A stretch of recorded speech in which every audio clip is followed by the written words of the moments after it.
नमस्कार, मेरा नाम है डॉक्टर पूरू धवन और आज इस वीडियो में हम बात करने वाले हैं आपकी हड्डियों के बारे में कि क्यों एक किडनी फेलियर पेशेंट में हड्डियों की दिक्कत आती है, क्यों कमर में दर्द होता है, क्यों हड्डियों में दर्द हो रहा है। इन सबको हम जानने की कोशिश करेंगे।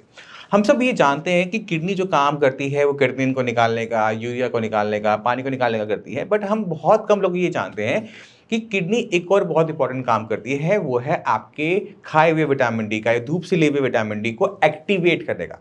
यानी जो हम धूप से विटामिन डी लेते हैं या फिर जो हम खाने से जो विटामिन डी लेते हैं वो सीधा का सीधा बॉडी को नहीं लगता, हड्डियों में सीधा जाके मजबूत नहीं करता, उसे चेंज होना पड़ता है। और उसे चेंज करने का काम कौन करता है? किडनी। अगर आपने विटामिन डी ले रखा है, धूप अच्छे से ले रखी है, खाने में बहुत सारा विटामिन डी ले रखा है, बट किडनी खराब है, तो विटामिन डी तो बॉडी में है बट वो काम के लायक नहीं बना हुआ है, जिसकी वजह से हमारी हड्डियाँ कमज़ोर होनी शुरू हो जाती हैं।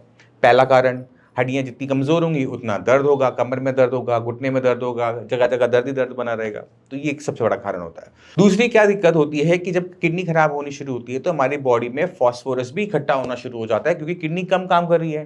किडनी जो काम करती थी फॉस्फोरस को बाहर निकालने का, वो नहीं हो पा रहा है। अब वो फॉस्फोरस जो है वो ब्लड में इकट्ठा होता जा रहा है, रिपोर्ट करवाते हैं उसमें फॉस्फोरस हाई आता है। अब ये जो फॉस्फोरस आपके ब्लड में या आपकी बॉडी में जो इकट्ठा हो रहा है वो आपकी हड्डियों को कमज़ोर बनाता है। कैसे बनाता है? अब इसे समझने की कोशिश करो। आपकी हड्डियों में सबसे ज़्यादा क्या होता है? कैल्शियम। कैल्शियम की भी जो है वो 2+ होता है, फॉस्फोरस भी 2+ होता है, बट फॉस्फोरस कैल्शियम को हटाकर खुद की जगह ले लेता है। यानी वो हड्डियों में से कैल्शियम को निकालेगा, खुद वहाँ पे लग जाएगा। कैल्शियम हार्ड होता है बट फॉस्फोरस ना नरम होता है। इसकी वजह से क्या होता है, हमारी हड्डियाँ सॉफ्ट होनी शुरू होती हैं। जैसे जैसे हमारी हड्डियाँ सॉफ्ट होनी शुरू हो रही हैं, वो हल्की होती जा रही हैं, वैसे वैसे हमारे शरीर में दर्द बढ़ता जा रहा है। तो ये दो मुख्य कारण होते हैं जिसकी वजह से किडनी फेलियर पेशेंट में कमर दर्द की दिक्कत कॉमनली देखने को मिल जाती है। और इसी वजह से जितने भी किडनी फेलियर पेशेंट हैं उनमें पीटीएच का वैल्यू बढ़ी हुई होती है। अभी पीटीएच क्या है उसको समझने की कोशिश करते हैं। पीटीएच होता है पैराथायराइड हार्मोन। अभी पैराथायराइड हार्मोन का नॉर्मल, जब हम नॉर्मल हैं तो क्या काम करता है? उसका काम होता है बॉडी में कैल्शियम को डिपोजिशन के लिए बॉडी को प्रमोट करना, कि जाओ कैल्शियम को चिपकाओ। अगर आपकी बॉडी में पीटीएच बढ़ रहा है तो वो एक साइन होता है कि किडनी खराब हो रही है। पीटीएच बढ़ा हुआ पीटीएच कोई बीमारी नहीं होती। पीटीएच आपका 1000-2000 तक भी पहुंच जाता है। इसका मतलब ये नहीं है कि आपको पीटीएच की कोई बीमारी हो गई है, वो एक इशारा कर रहा है कि समथिंग इज गोइंग रॉन्ग। कभी कभार डॉक्टर ये पैराथायराइड हार्मोन को कंट्रोल करने के लिए आपका जो पैरोटिड ग्लैंड होता है वही निकाल देते हैं, ऑपरेशन हो जाता है उसका, बट वो आपको करवाने की ज़रूरत नहीं होती अगर आप किडनी के पेशेंट हैं। आपने करना क्या है, आपने अपने खाने के अंदर आपने मेडिसिन को ऐड करना है। खाने में नहीं, मेडिसिन ऐड करनी है जो है रोकाट्रोल। रोकाट्रोल वो फॉर्म होती है विटामिन डी की जो किडनी के काम करने के बाद बनती है।